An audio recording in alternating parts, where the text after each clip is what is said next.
안녕하세요. 저는 결혼 7개월 만에 이혼한 30대 여성입니다. 연애 기간보다 더 짧은 시간을 보내고 결혼을 끝내게 될 줄은 몰랐네요. 그게 가능하기도 하다는 걸 이번 경험을 통해서 처음 알았습니다. 기분이 썩 좋은 일은 아니지만 비도 오고 꿀꿀한 기분을 어디 달랠 곳이 없어서 사연을 써보고자 합니다. 날씨처럼 꿀꿀한 저의 사연 들어보시고 부디 여러분들은 저희 남편 같은 사람 안 만나셨으면 좋겠어요. 저는 치과 의사입니다. 동네 괜찮은 곳에 병원을 냈고 저 혼자 원장이어도 제법 운영이 잘 되는 치과였습니다. 남편을 만나게 된 건 의사 대 환자로서였어요. 남편이 저희 치과를 이용하기 시작한 다음부터 제게 적극적인 관심을 보여줬는데요. 처음에는 남편의 관심이 상당히 부담스러웠어요. 그런데 사적인 감정 때문에 환자를 따로 안 받는 건 의사로서 말이 안 되잖아요. 제가 정중히 거절하면 되는 마음이고 계속 밀어내다 보면 남편이 호의 표시를 그만하겠지 싶었어요. 그런데 남편은 치료를 다 끝냈는데도 한 번씩 우리 병원에 들러서 직원들에게 음료수 사주고 도시락을 쏘고 하더라고요. 한 번은 남편의 그런 행동에 따로 경고를 하기도 했었어요. 그만해달라고 말이죠. 근데 그 상황에서 남편은 오히려 제게 고백을 해버리더라고요. 저더러 따로 연락하는 남자나 맞선이 예정된 상대가 있는 게 아니라면 한 달만 만나달라고 하대요. 웃기게도 너무 사정을 하길래 제가 결국 알겠다고 하고 받아줬어요. 대신 한 달 뒤엔 그만해달라고 했죠. 그렇게 친구처럼 만나기 시작했는데 말도 안 되게 저는 남편의 매력에 빠져버렸습니다. 한 달이 끝났는데 남편이 제게 다시 고백을 했는데 그땐 제가 한 달 전과 다른 마음으로 받아주게 되었어요. 신기하게도 그 인연으로 결혼까지 하게 되었네요. 남편은 일반 중소기업 사원입니다. 시모는 남편 초등학생 때부터 시부랑 일찍 사별하고 혼자서 남편을 대학까지 졸업시켰다더군요. 시부가 돌아가신 이후 시모랑 남편은 참 어렵게 살았다고 했습니다. 시모 혼자서 남편 키우느라 장사도 하고 배달도 하고 설거지 등등 굳은 일은 다 하면서 말이죠. 그 얘기 들으니 만나보지도 못한 시모가 문득 존경스러웠습니다. 그런 엄마 밑에서 자란 자식인 남편의 인품은 안 봐도 훌륭할 거란 생각까지 들었죠. 근데 기대를 갖고 만난 시모의 첫인상은 제가 생각했던 것과는 많이 달랐습니다. 일단 성격이 당황스럽게도 좀 깐깐했어요. 약간 자격지심이 있는 것 같기도 했고요. 결혼 인사를 갔던 날 처음 만났는데요. 시모가 고생 많이 해온 사람처럼 생기긴 했더라고요. 시모 연세가 우리 엄마랑 동갑이라 들었는데 솔직히 연세를 몰랐더라면 저희 엄마보다 더 많아 보이긴 했습니다. 어쨌든 시모가 제게 처음 한 말이 꽤나 직설적이었기에 아직도 기억에 남아있는데요. 나는 우리 아들 정말 귀하게 키웠어요. 일확천금이 있어도 우리 아들이랑은 안 바꿀 정도로요. 우리 집 형편 안 좋다고 아가씨 집에서 우리 아들을 조금이라도 무시하거나 낮은 취급했다간 나 가만 안 있을 겁니다. 제가 간단한 인사를 드리자마자 시모한테 들었던 첫 대사였습니다. 경고였다고 표현하는 것이 더 적절하겠네요. 그런 시모를 자중시킨 건 남편이었어요. 남편도 시모의 갑작스러운 경고에 당황한 것 같더라고요. 그럴 리가요. 저희는 동등한 입장에서 결혼하려는 건데요. 저희 부모님도 돈으로 사람 판단하는 분 아니세요. 그런 게 걱정이시라면 너무 신경 쓰지 않으셔도 되세요. 그건 모르는 일이지요. 어느 집에서 치과 의사 하는 딸을 신혼집 한 채 못 해주는 집에 시집 보내고 싶어 하겠어요? 아직 젊어서 모르나 본데 결혼해본 어른들이라면 집안 형편에 대해 중요하게 생각해요. 엄마, 손님 모셔놓고 너무 말 세게 한다. 안 그러기로 약속했잖아. 그러지 말고 우리 밥부터 먹자. 시모가 저를 너무 대놓고 경계하자 남편이 시모를 계속 진정시켰습니다. 그래도 시모가 우리 결혼을 애초에 반대할 생각은 없었던 것 같았어요. 결혼 허락 못한다는 소린 안 하시더라고요. 그냥 좀 경계가 심했다 정도였어요. 어렵게 생계를 이어온 시모 입장에서는 아들이 기죽는 장가는 안 보내고 싶겠죠. 충분히 그럴 수 있다고 이해했습니다. 그리고 시모는 원래 좀 마음의 문을 닫고 있는 사람 같았어요. 저뿐만 아니라 남편에게 얘기를 할 때도 따뜻한 말씨로 대하는 건 아니더라고요. 어쩌면 만만하게 보이고 싶지 않아서 처음부터 나를 세우는 것 같기도 했습니다. 그래서 저희는 어렵지 않게 상견례 날짜까지 맞출 수 있었어요. 그런데 생각지도 못한 문제가 그때 처음 생겼는데요. 대화를 하는 내내 시모의 자격지심 말투가 조금씩 튀어나오더라고요. 저랑 남편은 젊으니까 시모가 하는 말을 어른이 해주는 조언이나 충고라고 생각하고 넘길 수 있거든요. 근데 나이 또래 사람에게 충고하는 말투를 사용하면 자칫 상대방의 반감을 불러일으킬 수 있단 말이죠. 저는 우리 아들이 워낙 좋다고 하니까 결혼시키는 겁니다. 저도 이 결혼 엎어진다고 아쉬울 거 없는 사람이에요. 그러니 우리가 그쪽에서 하는 만큼 혼수 못 맞춰준다고 해도 우리 아들 우습게 안 보셨으면 해요. 시모는 상견례 하는 동안 계속 이런 식으로 말을 했습니다. 시모가 나쁜 마음으로 저희 부모님을 대하는 게 아니라는 거 알지만 그래도 불안했어요. 괜히 남편까지 제 부모님 눈치를 보았을 정도니 저 또한 부모님 기분을 중간중간 살폈습니다. 저희가 기하게 큰 아들내미를 우습게 볼 리가 있나요? 있는 쪽이 더 부담을 하면 되니까 그런 걱정은 안 하셔도 돼요. 그저 우리 딸도 기하게 컸으니 예쁘게 좀 봐주셨으면 좋겠어요. 다행히도 친정 부모님이 시모의 마음을 좋게 이해를 해줘서 잘 넘어갔어요. 근데 아마 티만 안 났을 뿐 부모님도 마음이 안 좋으셨을 겁니다. 시모가 형편 차이 때문에 저를 너무 안 좋게 보는 것이 상견례 내내 속상했을지도 모르죠. 그래도 숨막히던 상견례가 무사히 끝나서 다행이었어요. 그날 식사는 우리 부모님이 계산하려고 했는데 시모가 아득바득 우겨서 시모가 사는 걸로 했습니다. 왜 그랬는지 알 것 같지만 굳이 묻지는 않았는데 나중에 시모가 남편한테 따로 얘기하는 걸 듣고 씁쓸했어요. 시모가 남편에게 이런 사소한 식사값마저 우리 부모님 쪽에서 내도록 하면 우리 집안 같은 사람들이 은근 남편 집안을 무시한다고 남편한테 잘 새겨들으라 조언을 해주고 있더라고요. 정작 저희 부모님은 혹시 시모가 괜한 자격지심으로 저를 괴롭게 하진 않을까 그걸 걱정하셨거든요. 그래도 남편이 저랑 시모 중간에서 다리 역할을 잘해줘서 상견례 이후에도 큰 문제는 없었어요. 시모가 여전히 저를 경계하는 건 감안해야 할 부분이라 생각하고 애써 이해하며 결혼 준비를 이어갔습니다.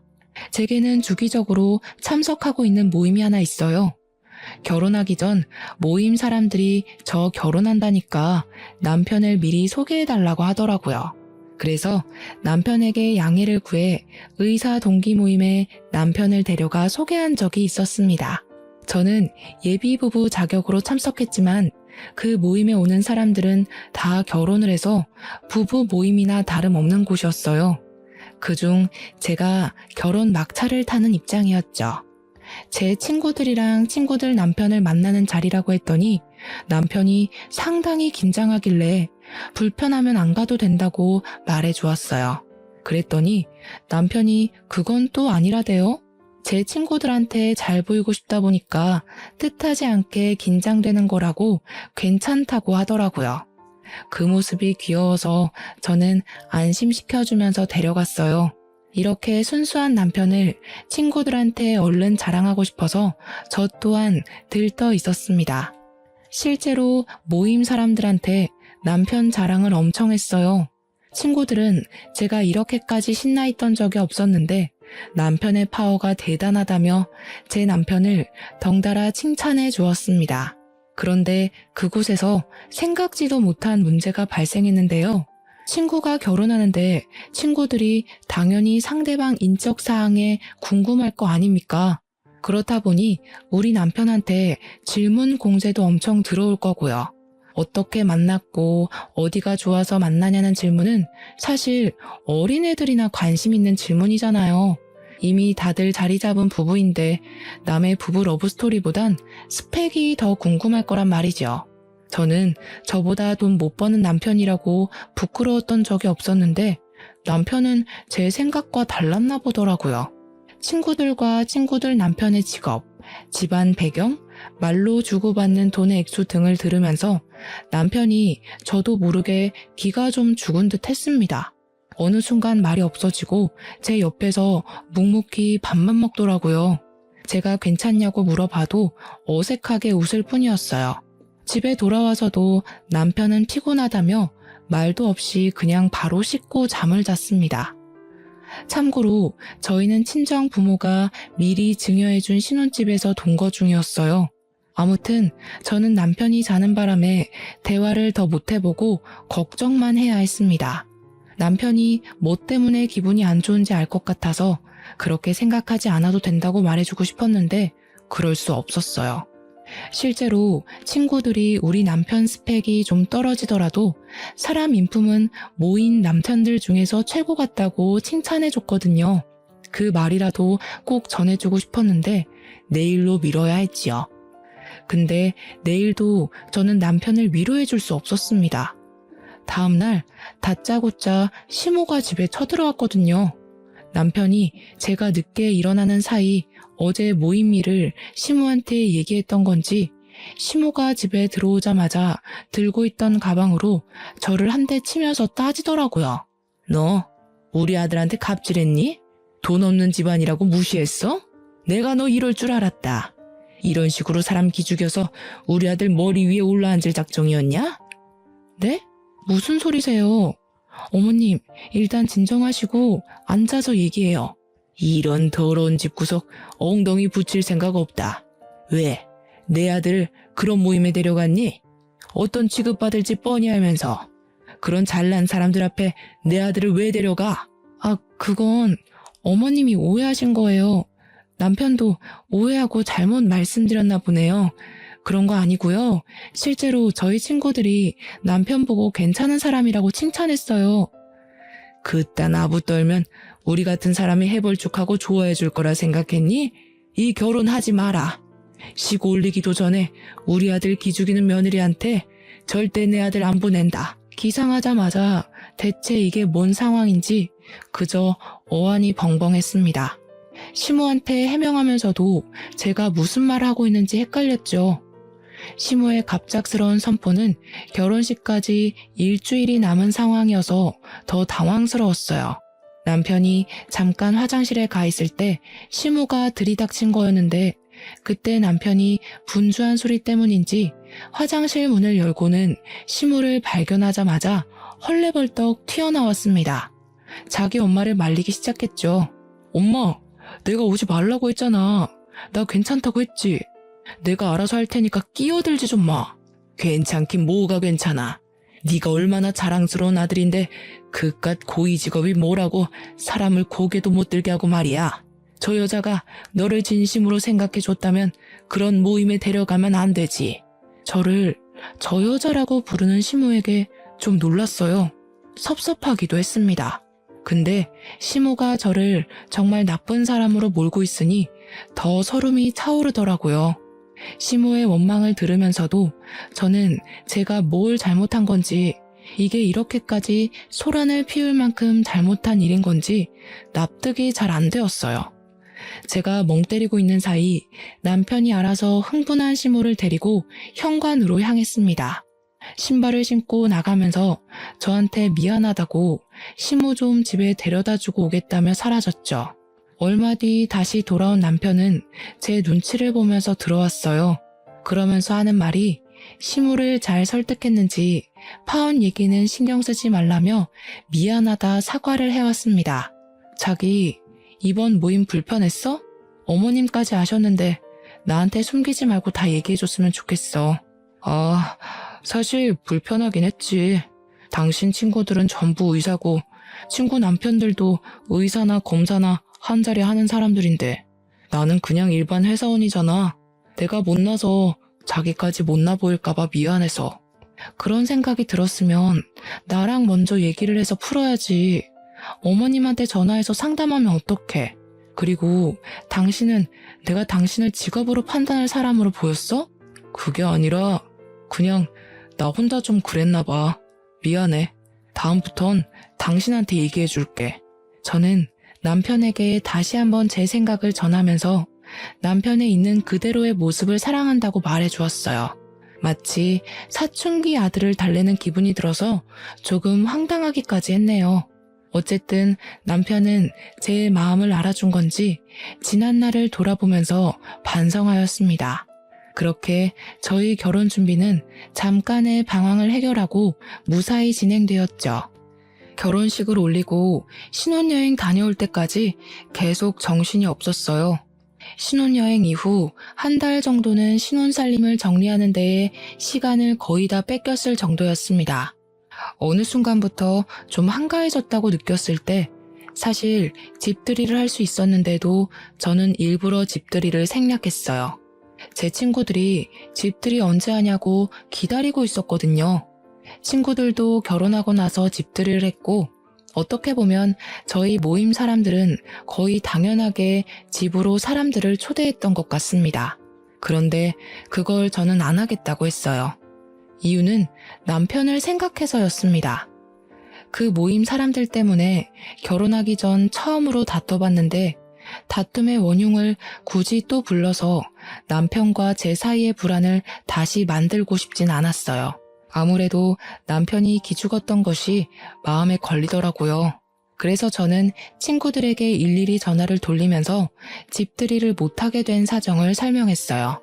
남편 때문이라고는 안 했고 그저 제가 바쁜 일정 때문에 어려울 것 같다고만 했죠. 그런데 제가 친구들에게 전화를 돌리는 걸 남편이 봤나 보더라고요. 전화를 다 돌리고 방에 들어갔더니 남편이 토라져서 제가 말을 걸어도 안 쳐다보는 겁니다. 그래서 저도 더 끈질기게 남편을 건드렸어요. 우리 서로 불만 있으면 대화로 풀자 했지 않냐고 했더니 남편이 결국 제게 할 말을 했는데요. 괜찮다더니 결국 날 친구들한테 소개하기 창피했던 거야? 왜? 친구들이 무슨 저런 남편을 만났냐고 당신이 아깝대? 그게 무슨 소리야. 내 친구들은 당신 좋게 본다니까? 사실도 아닌 말로 왜 자꾸 마음대로 상상해. 나는 당신이 불편할까봐 더 이상 신경 쓰이는 상황 안 만들려고 했던 거야. 내가 불편할까봐 그런 거 맞아? 당신이 불편해서 안 부르는 거 아니고 난 이제 당신 진심이 뭔지 모르겠다. 남편은 집들이에 대해서 갑자기 또 자격지심 장난 아닌 소리를 하더라고요. 제가 솔직하게 얘기를 해주고 그런 거 아니라고 왜 꼬아서 생각하냐 하는데도 남편은 더 이상 저랑 대화를 안 하고 싶다며 자리를 떠버렸습니다.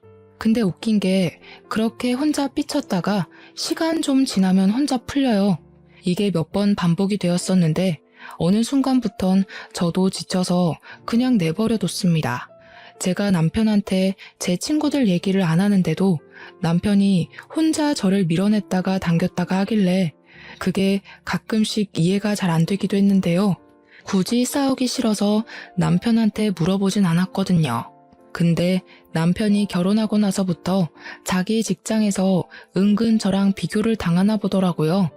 갈수록 예민해지더니 집에 와서는 저보다 우월하려고 기를 쓰는 느낌이 드는 겁니다. 어느 날 제가 일 때문에 잠깐 빨래를 밀었었는데 남편이 그동안은 별말 없다가 뜬금없이 그걸로 시비를 걸기 시작했어요. 이럴 거면 일을 그만두던가. 집에 여자가 있는데 어떻게 집안 꼴이 이렇게 엉망이야? 집 신경 안 쓰고 계속 일할 거면 차라리 나한테 돈이라도 주든지 해. 뭐? 집안일 안 한다고 돈 달라는 건 뭔 논리야? 그리고 집안일은 나만 해야 돼? 당신이 먼저 빨래 봤으면 좀 해줄 수도 있는 거잖아. 그럴 거면 아내랑 남편이란 말이 왜 있겠어? 우리 집은 다른 집이랑 다르게 남편이랑 아내 사이에 격차가 너무 없는 것 같아. 그러니까 내가 어디 가서 길을 못 펴는 거야. 집안의 가장은 난데 어디에서도 인정받을 부분이 없잖아. 당신 갈수록 이상해지는 거 알아? 직장에서 무슨 소리를 듣는 거야? 왜 이렇게 일만 다녀오면 예민해져서 난리야. 아, 됐고. 그래서 하고 싶은 말이 뭔데? 당신만 바깥일하고 나는 집안일만 했으면 좋겠다는 거야? 그래. 그게 부부 역할이 맞는 거지. 솔직하게 말하자면 나도 당신한테 남편 대우 받고 싶어.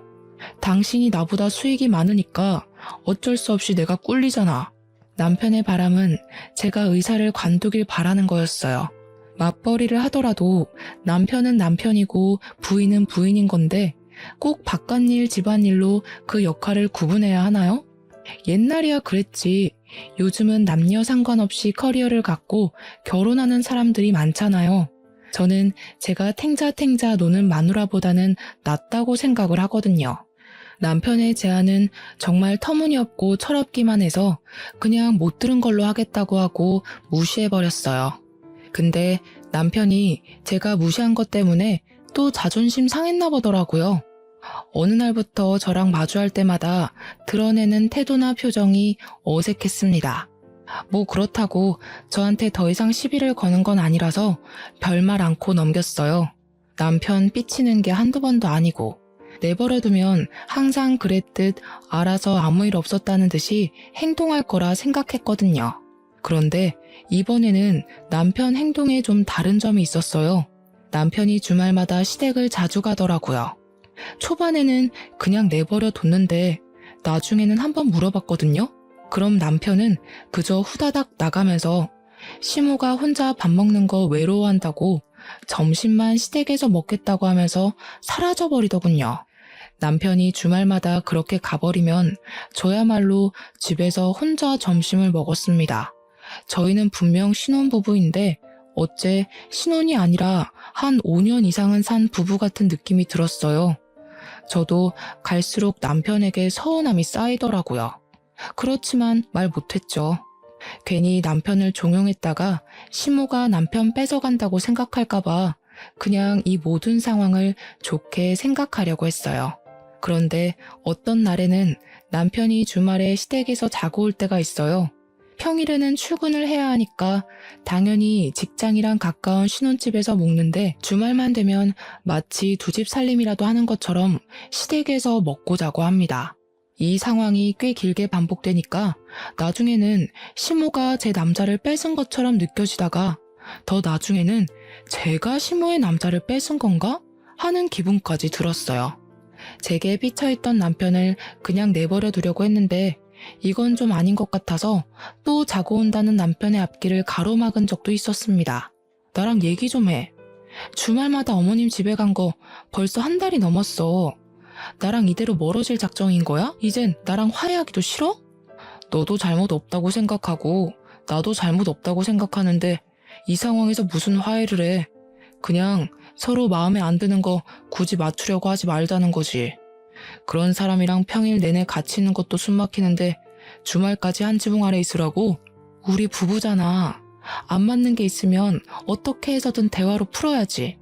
이렇게 주말마다 시댁을 가 있으면 어머님이 날 뭐라고 생각하시겠어. 남편더러 가지 말라고 했더니 남편은 기어코 집을 나가버렸습니다. 저랑 대화가 끝나지도 않았는데 말이죠. 그리고 이 사실을 남편이 또 시모에게 말했나 봐요. 어김없이 시모한테서 전화가 왔는데요. 너 내 아들한테 우리 집 온다고 한 소리 했니? 우리 아들 잡고 살 작정인 거야? 그럼 그렇지. 네가 우리 아들을 남편으로 안 보고 네 발 아래로 봤으니까 그렇게 함부로 사람을 지지고 볶겠지. 어머님, 도대체 남편이랑 저한테 왜 이러시는 거예요? 제가 남편 무시한 적 없다고 몇 번을 말씀드려요. 남편 좀 보내주세요. 어머님이야말로 계속 남편한테 쓸데없는 소리 하시니까 남편이 줏대 없이 흔들리는 거 아니에요. 이 봐라. 이젠 시엠이고 뭐고 없다 이거지? 아무리 의사라도 사람을 이렇게 무시할 순 없다. 우리 아들이 평일 내내 스트레스 받는 것 같던데 주말에는 좀 쉬게 놔둬라. 매정하게 전화를 끄는 시모는 끝내 남편 좀 바꿔달라는 제 말을 다 무시해버렸어요. 남편은 제 연락을 아예 받지 않았습니다. 그러다 어김없이 일요일 저녁이 되면 신혼집으로 돌아오는데 제가 무슨 말이라도 걸까 싶은지 화장실 갔다가 바로 잠자리에 들어요. 당시 저희가 결혼한 지 6개월 정도 되던 때였거든요. 이런 저희 모습을 신혼부부라고 할 수 있는 걸까요? 혹시 남편이 시무를 핑계대고 다른 데서 바람을 피우고 있는 건 아닌가 하는 생각도 해봤는데요. 그러기엔 시무의 간섭이 너무 많아서 불륜일 수가 없겠더라고요.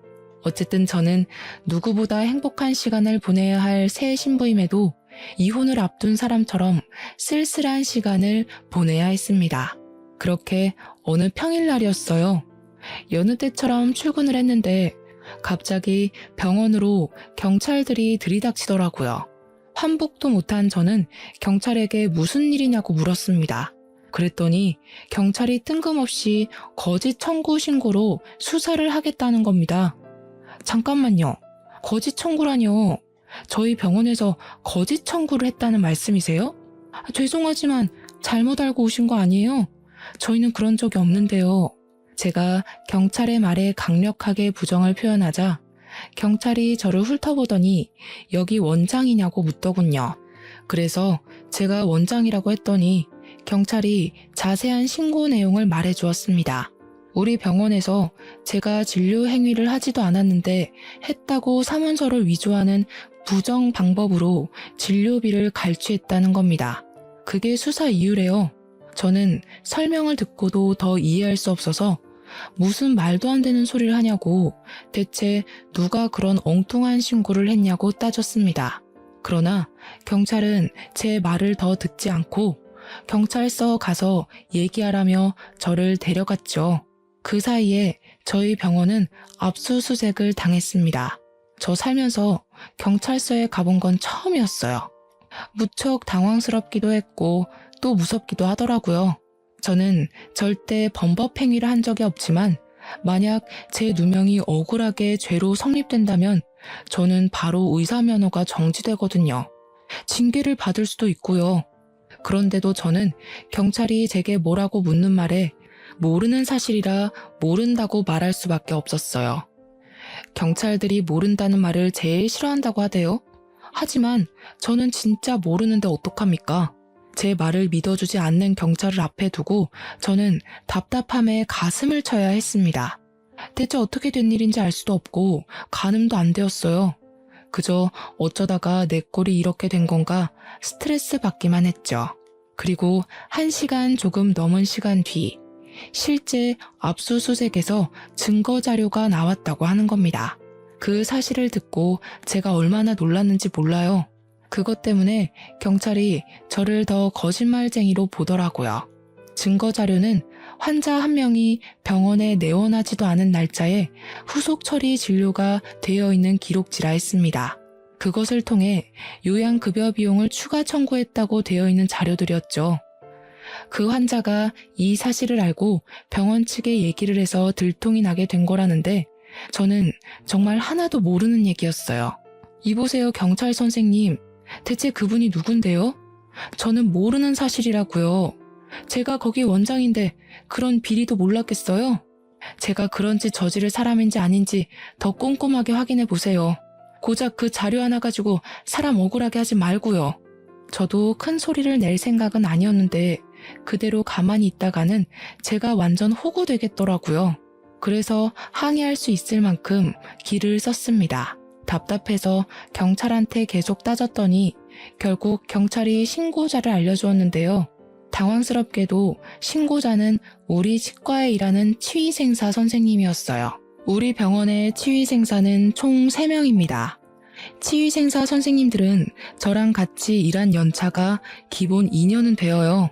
그래서 제가 그 선생님들 성격을 모르지도 않고 대충 어떤 사람들인지도 알고 있습니다. 그 선생님들 중 한 명이 신고했다는 건데 제가 평소 생각하고 있는 선생님들 인품을 떠올리면 그럴 만한 인물들이 없어요. 그럴 리가 없어서 저는 당장 그 신고자를 불러달라 했지만 신고자 보호법 때문에 그럴 수 없다고 하더라고요. 저 이대로면 꼼짝없이 의사면허 정지되는 걸 두고 볼 수밖에 없는 실정이었어요. 그 사이 제 사정이 남편한테 전달되어서 남편이 경찰서로 찾아왔는데요. 그래도 가족이라고 남편을 보자마자 마음 한편에 무서웠던 감정이 사르르 녹더라고요. 저는 제 억울한 사정을 남편한테 호소하면서 결국 눈물을 보이고 말았습니다. 우리 부부 한동안 다퉈서 말도 잘 안 섞었었는데 어려운 처지에 처하니까 냉각 끼고 뭐고 그런 건 전혀 개의치 않아지더라고요. 저 못지않게 놀랐던 남편이 저를 달래주는데 걱정을 많이 해줘서 고마웠어요. 든든하기도 했고요. 그런데 그것도 아주 잠깐의 감동이었습니다. 남편이 뜬금없이 황당한 소리를 하더라고요. 이참에 잘 됐어. 내가 일하면 되잖아. 당신은 그냥 집에서 푹 쉬면서 집안일 하면 되지. 너무 걱정 마. 내가 당신 평생 먹여 살릴 수 있어. 이렇게 그만두는 것보단 당신이 당신 손으로 직접 의사직을 내려놓는 게 좋았을 것 같은데 그건 좀 속상하겠다. 이게 지금 제 상황에 알맞은 위로인가요? 어째서인지 남편은 제가 일을 못하게 된 것에 대해 그리 속상해하는 것 같지 않았어요. 저도 모르게 남편이 남처럼 낯설게 느껴지더라고요. 그래서 맞잡고 있던 손까지 슬쩍 놓아버렸습니다. 남편의 말을 못 들은 척하면서 경찰한테 다시 제 의견을 어필했어요. 저는 이 사실 인정 못한다고, 내가 모르는 사실 때문에 자격정지를 받아들일 수 없다고 따졌죠. 그러면서 지금 이 상황에 대해 소송할 거라고도 했습니다. 그랬더니 갑자기 경찰이 아닌 남편이 나서서 저를 말리는 거 아니겠어요? 무슨 소송을 한다고. 어차피 완전 그만두게 되는 것도 아니고 6개월 정지 후에 풀릴 거잖아. 소송하려면 변호사 선임도 해야 되는데 왜 굳이 그런 쓸데없는 데 돈을 날려? 싫어. 내가 하지도 않은 짓 때문에 죗값을 받아야 되는데 당신은 당신 와이프가 억울하게 누명 쓰는 거에 대해서 속상하지 않아? 어떻게 아무것도 안 해보고 바로 인정을 할 수가 있어? 설마 내가 진짜 범법행위 저질렀다고 생각하는 거야? 그런 게 아니라 더 깊게 파고들면 그만큼 조사가 오래 진행되니까 그렇지. 그럼 당신 더 속상할 거잖아. 나는 당신 기분 걱정해서 얼른 넘기고 싶었던 거야. 그냥 6개월만 휴가 받았다고 생각하고 쉬면 안 되겠어? 남편이 저를 생각해서 말하는 내용은 전혀 저를 염두에 둔 생각이 아니었어요. 남편은 제 기분을 걱정해서라고 말을 했지만 제가 보기엔 남편이 이 상황을 빨리 넘기고 싶어하는 것처럼 보였습니다. 설마 늘 내가 일을 그만뒀으면 좋겠다고 생각하던 사람이라서 막상 일 못하게 되니 그게 좋은 건가 싶은 생각도 들었어요. 만약 그런 거라면 정말 너무 서운했습니다. 와이프가 누명을 쓰고 경찰서까지 왔는데 이 와중에도 자기 생각밖에 안 했다는 거잖아요. 제 생각이 정확하다는 증거는 없었지만 한번 그 생각이 들자 남편이 꼴도 보기 싫어졌어요. 그래서 저는 경찰서를 더 떠날 생각을 안 했습니다. 제가 버티고 앉아있자 제 고집을 못 이긴 남편이 한숨을 쉬더라고요. 그러더니 잠깐 화장실 다녀오겠다고 자리를 뜨는 겁니다. 화장실은 저도 가고 싶었던지라 남편이 자리를 뜨고 한 1분 뒤에 뒤따라 나갔습니다. 근데 앞장서서 가는 남편이 화장실로 안 가고 비상구 계단으로 방향을 틀더라고요. 그걸 보고도 별 생각 안 할 수는 있는데 왠지 모르게 기분이 찝찝했어요. 남편에 대해 수상쩍은 마음도 아까부터 갖고 있었고요. 그렇다 보니까 저도 모르게 남편처럼 방향을 틀게 되는 겁니다. 기척을 죽이고 비상구로 몰래 발을 들였는데 그때 남편이 누군가와 통화하는 걸 엿듣게 되었어요. 큰일 났어. 지금 와이프가 소송하겠다고 난리야. 그럼 우리 짓인 거 다 걸리는 거 아니야? 그 치위생사 입 제대로 막은 거 맞아? 갑자기 우리 배신해서 다 밝히면 나 깜빵 가야 되잖아. 아, 그건 싫다고. 아유, 걱정 말라니까 그러네. 그 치과 선생님은 자기가 300만 원이나 처먹었으면서 양심 있으면 입을 열면 안 되지. 이 엄마가 우리 아들 깜빵 보낼 짓을 저지르겠어? 소송해봤자 증거가 확실히 있는데 자기가 무슨 수로 승소를 해? 걱정하지 마. 저 그 자리에서 제가 잘못 들었나 싶었습니다. 분명 남편 목소리랑 시모 음성이 맞았는데도 제가 어디에 현혹되어 환청을 듣는 건 아닌지 몇 번이고 정신을 차렸어요. 그런데도 제 귀에 들렸던 둘의 통화 내용은 사실이 맞았고 그건 제게 너무 큰 충격이었습니다. 어처구니 없게도 제게 누명을 씌운 사람들이 시모랑 남편이었어요. 우리 병원 치의생사한테 돈을 줬다고 하는 것 보니 어떤 선생님인지도 가늠이 되더라고요. 우리 치과에 좀 못 사는 치의생사 선생님이 계세요. 그 선생님이 치의생사 일을 하면서도 저녁에는 집에서 부업을 한다고 했거든요. 홀어머니를 모시고 월세 사는 친구라 돈 모으는데 중요하다는 말을 들었었습니다. 그래서 시모가 말하는 그 300만 원이란 돈에 가장 흔들렸을 선생님일 거예요. 남편이랑 시모가 제 치과를 종종 들락거렸었는데 그 때문에 저희 선생님들과 안면 트면서 지냈거든요. 시모가 제게 누명을 씌울 작정이었다면 아마 선생님들 성향을 파악해서 돈으로 유혹하기 쉬운 선생님을 골랐을 겁니다. 그리곤 자기네들이 사문서 위조한 자료를 그 선생님에게 부탁해 일을 꾸며달라 했겠죠. 어떻게 가족이란 사람들이 이런 짓을 벌일 수 있단 말인가요? 저는 남편을 깔본 적이 없는데 그런 취급을 받으면서 이렇게 경찰서까지 방문을 해야 하는 것이 너무 비정상적인 상황이지 않습니까? 듣자 하니 시모는 제가 남편보다 돈을 월등하게 벌고 있는 것도 마음에 안 들었고 자꾸 남편이 저랑 비교당하면서 기죽는 게 싫었겠죠. 또 남편이 제 머리 위에서 떵떵거리고 살았으면 좋겠는 마음에 이런 말도 안 되는 짓을 꾸민 거겠죠. 그 못된 욕망이 얼마나 강했으면 이런 짓까지 벌일 수 있는 건지 저는 그저 이 상황이 너무 충격적이라 더는 이해해 줄 수가 없었어요. 비상구에서 엿듣는 걸 그만하고 저는 당장 비상구로 쳐들어가 남편의 뒤통수를 휘갈겼습니다. 구석에 처박혀서 발을 동동 구르고 있던 남편이 놀라면서 비명을 악 질렀어요. 저를 돌아본 남편 얼굴이 급격히 창백해졌는데 꼴 좋았습니다. 정말 실망이다. 그놈의 자격지심이란 게 이렇게 무서운 건 줄 몰랐네. 그냥 사람 대 사람으로 지낼 순 없었어? 나는 한 번도 당신을 못났다고 생각한 적 없는데 내가 세상에서 제일 찌질한 새끼랑 살고 있었구나. 이제 보니까 당신 못난 거 맞다. 내가 본 사람들 중에 역대급으로 못났고 불쌍해. 뭐? 어떻게 남편을 그런 식으로 말할 수가 있어? 아니, 대체 언제 들어온 거야? 설마 나 통화하는 거 다 들었어? 여기서 내가 안 들었으면 앞으로 나 어떻게 됐을까? 그거 생각하니까 진짜 끔찍하다.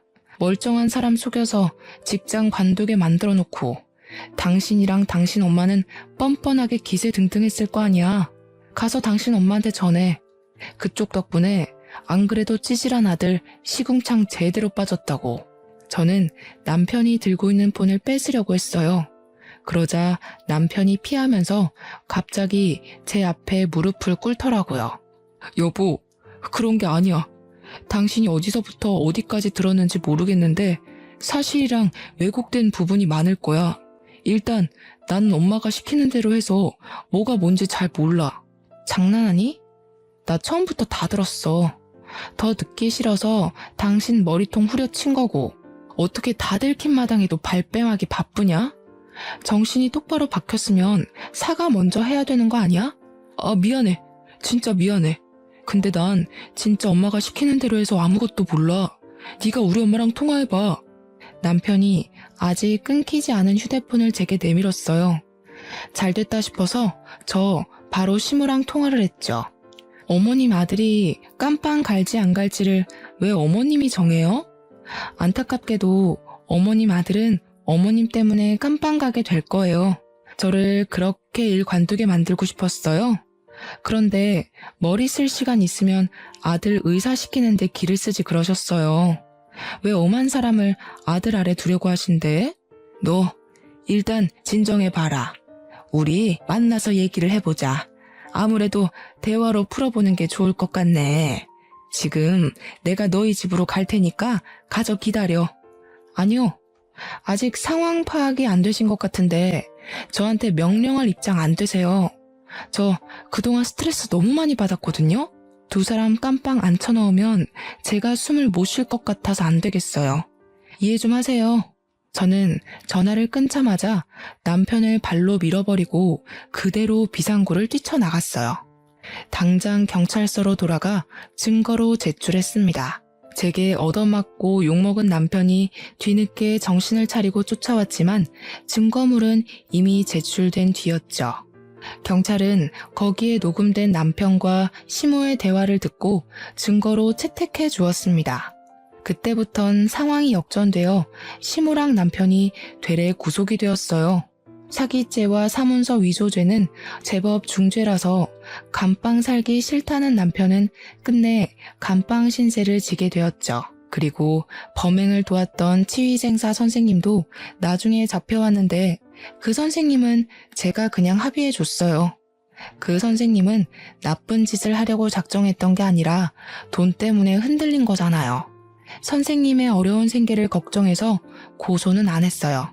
대신 우리 병원에서 해고하는 걸로 합의를 보았죠. 다행히 저의 의사면허 정지 처분은 취소 처리가 되었습니다. 하마터면 당당한 제 커리어에 빨간 줄이 그일 뻔한 게 계속 제 심장을 떨리게 만들었어요. 저에게 이런 짓을 한 그들을 용서할 수 없어서 고소를 했지만 그 전에 시모 얼굴 보고 꼭 한마디를 해주고 싶더라고요. 그래서 시모가 구속되기 전에 얼굴 보러 찾아갔었어요. 시모는 저를 처음 대면했던 그때처럼 날선 눈으로 노려봤습니다.